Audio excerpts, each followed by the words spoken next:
करें और हमारी पार्टी में जो लोग जुड़े हैं वो सभी लोग अपने आप में माहिर हैं और जानकार हैं।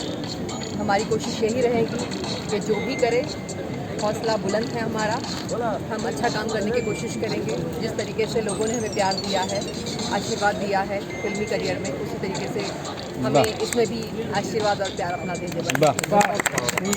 Thank you. पार्टी का एजेंडा अभी हम लोग डिस्कस करेंगे। ये हमारा जो पार्टी है कलाकार का पार्टी है। अच्छा, बाकी 2 बजे तक क्लियर हो जाएगा सर। हो जाएगा। 2 बजे मौर्या होटल में रखे हुए। कहाँ मौर्या होटल। मौर्या होटल। क्या बिहार के बारे में सोचती क्या है, सो बताइए। बिहार में जिस तरह आप आई हैं या जिस तरह सुनती हैं, क्या क्या सोचती है? बिहार में हमने हमेशा ही फील किया है, एज एन आर्टिस्ट भी जब भी परफॉर्म किया है, कई सारी चीज़ों की कमी है। हाँ, नो डाउट सभी ने अपनी कोशिश की है, लेकिन जितनी कोशिश होनी चाहिए उस तरह से अगर कोशिश होती तो यहाँ से युवा पीढ़ी पलायन करके मुंबई की तरफ क्यों भागती। तो हम यही चाहेंगे कि जितना भी हमसे एज कलाकार हमने जितना भी काम किया, लोगों का मनोरंजन किया, उसी तरीके से अगर हमसे कुछ बन पड़ेगा तो वो हमारा सबसे पहला लक्ष्य होगा कि हम यहाँ के युवा के लिए कुछ ऐसा रोजगार लाएं जहाँ से यहाँ से पलायन न करना पड़े, यही काम लोगों को मिले। आप एक कलाकार हैं, लगातार मुंबई बॉलीवुड इंडस्ट्री से सवाल होते हैं, उस पर क्या कहेंगे जी, आप एक कलाकार हैं, बॉलीवुड के विषय में सवाल होते हैं।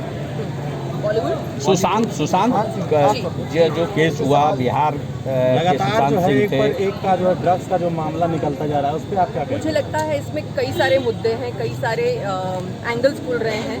सीबीआई इसकी जांच कर रही है, लेकिन हमारी उनसे प्रार्थना और उनसे निवेदन यही रहेगा कि सही तरीके से जांच करके जो बिहार का एक युवा कलाकार वहाँ पर अपनी कुछ इम्पैक्ट बना पाया था, उसका जो योगदान है वो खाली ना दिया जाए, उसे सही तरीके से लाइमलाइट में लाकर जो भी है वो लोगों के भी समक्ष होना चाहिए और उसे इंसाफ मिलना चाहिए। हम सुशांत सिंह और उनके परिवार के साथ में हैं, हमारी पूरी सांत्वना भी है और हम काफ़ी दुखी भी हैं कि जजमेंट के लिए थोड़ा सा लेट होता जा रहा था, और हम चाहेंगे कि उनको सही तरीके से न्याय मिले, जो सही है वही सामने आए, सच सामने आए। Thank you.